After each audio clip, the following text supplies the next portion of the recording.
معروف گلوکارہ طاہرہ سید نے اپنی اور نعیم بخاری کے ناکام شادی کے حوالے سے کہا ہے کہ طلاق کے بعد میں نے کبھی دوبارہ شادی کرنے کا نہیں سوچا۔ انہوں نے کہا کہ دو لوگوں کا آپس میں رہنا ممکن بھی ہے اور ناممکن بھی، لیکن میں اور نعیم بخاری جتنا عرصہ بھی اکٹھے رہے بہت خوش رہے، اور جب ہم ناخوش رہنے لگے تو فوری علیحدہ ہو گئے۔ انہوں نے کہا کہ میں طلاق کو اپنی یا نعیم بخاری کی ناکامی نہیں سمجھتی، ہمارے درمیان کبھی جھگڑے نہیں ہوئے اور ہم بہت احترام کے ساتھ ایک دوسرے سے الگ ہو گئے۔ یاد رہے کہ طاہرہ سید سے طلاق کے کچھ ہی عرصے بعد نعیم بخاری نے دوبارہ شادی کر لی تھی اور اب وہ اپنی دوسری بیوی اور بچیوں کے ساتھ ہنسی خوشی زندگی بسر کر رہے ہیں۔ آج کل کی موسیقی کے بارے میں طاہرہ سید کہتی ہیں کہ جو کمپنیاں میوزک بنا رہی ہیں وہ اچھا کام کر رہی ہیں، کیونکہ اس سے نئے گلوکاروں کو نہ صرف آگے آنے کا موقع مل رہا ہے بلکہ پرانے گانوں کو ریمکس کرنے کی وجہ سے انہیں ایک بار پھر سے سنا جا رہا ہے۔ طاہرہ سید نے کہا کہ میرے ساتھ کوک اسٹوڈیو کے پلیٹ فارم سے کبھی کوئی رابطہ نہیں کیا گیا۔ انہوں نے کہا کہ نیا میوزک کچھ تو بہت اچھا بن رہا ہے اور کچھ بہت ہی برا۔ میں اچھا میوزک تو سن لیتی ہوں لیکن بری موسیقی نہیں سنتی۔ انہوں نے کہا کہ مہدی حسن خان، اقبال بانو، غلام علی اور فریدہ خانم کے بعد غزل گائیکی کا دور ختم ہو چکا ہے۔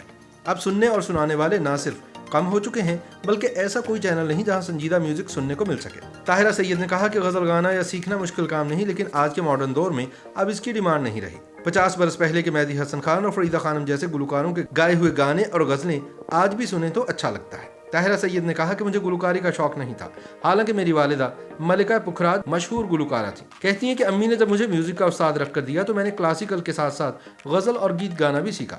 جب میں نے پی ٹی وی پر گانا شروع کیا تو اس وقت میری عمر صرف 14 برس تھی۔ ان کا کہنا ہے کہ پی ٹی وی کے سنہری دور کی اچھی اور خوبصورت یادیں آج بھی میں اپنے دل میں سمیٹے ہوئے ہوں۔ طاہرہ سید کہتی ہیں کہ میری والدہ ملکہ پکھراج کی وجہ سے لوگوں نے مجھے سنجیدہ لیا اور مجھے جلد شہرت ملی۔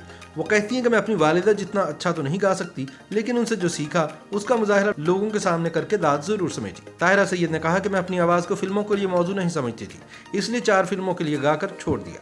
میں نے فلموں کے لیے پہلا گیت ہمسا ہو تو سامنے آئے گایا تو اس وقت میری عمر محض 17 برس تھی، لیکن چونکہ فلموں کی گائیکی میرا مزاج نہیں تھا اس لیے میں نے مزید نہیں گایا۔ طاہرہ سید کا کہنا ہے کہ گلوکاروں کو آج سے 50 برس پہلے معاوضہ اتنا اچھا نہیں ملتا تھا، تاہم آج اچھا معاوضہ مل رہا ہے۔ طاہرہ سید کے مطابق وہ فل ٹائم گلوکارہ نہیں تھی، جتنا کام ملتا وہ کر کے گھر آ جاتی اور اپنے بچوں کو وقت دیتی۔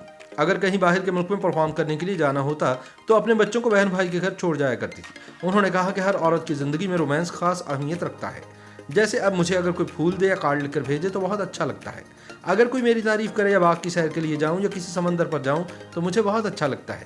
یہ چیزیں جوانی کا حصہ ہوتی ہیں۔ مجھے آج بھی شوق ہے خوبصورت مقام پر جانے کا، پھول دیکھنے کا اور زندگی کو انجوائے کرنے کا۔ طاہرہ سید کہتی ہیں کہ میری والدہ سخت مزاج تھی، مجھے ان سے ڈانٹ پڑ جاتی تھی، لیکن میں بالکل بھی سخت مزاج والدہ نہیں ہوں۔ میری طبیعت میرے والد کی طرح نرم ہے اور میں نے اپنے بچوں کو کبھی نہیں ڈانٹا۔ طاہرہ سید کہتی ہیں کہ مجھے فیشن کا شروع سے بہت شوق رہا ہے۔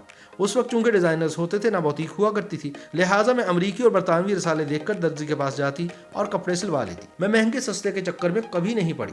یاد رہے کہ طاہرہ سید کو ان کی پرکشش شخصیت کی وجہ سے فلموں اور ڈراموں میں کام کرنے کی آفر ہوئی، لیکن ان کی دلچسپی گلوکاری میں تھی، اس لیے ایسی آفرز پر انہوں نے کبھی کان نہیں دھرے۔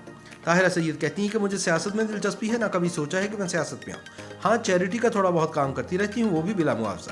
طاہرہ سید کے مطابق فیض، احمد فراز، مہدی حسن، نور جہاں، اقبال بانو اور فریدہ خانم کا ان کے گھر آنا جانا ضرور تھا، تاہم انہیں ان کی صحبت میسر نہیں آئی۔ انہوں نے کہا کہ میری زندگی میں ایسا لمحہ کبھی نہیں آیا کہ جب میں کبھی افسردہ ہوئی ہوں۔ میرے اعصاب بہت مضبوط ہیں، مجھے نہیں یاد کہ کسی چیز نے کبھی مجھے ڈاؤن کیا ہو۔ ہاں، والدین کے انتقال کا مجھے بہت دکھ ہوا تھا، لیکن اس کے باوجود میں نے خود کو کبھی کمزور نہیں پڑنے دیا۔ YouTube پر گوگلی نیوز دیکھنے کے لیے youtube.com کی سرچ بار میں googly news T V type کریں۔ گوگلی نیوز کے پیج پر سرخ رنگ کے سبسکرپشن والے بٹن پر کلک کرنا نہ بھولیے۔ YouTube پیج پر اپلوڈ ہونے والی ویڈیوز سے باخبر رہنے کے لیے بیل آئیکن پر کلک کیجیے۔ آپ کو ہر نئی ویڈیو کے بارے میں نوٹیفیکیشن موصول ہو جائے گا۔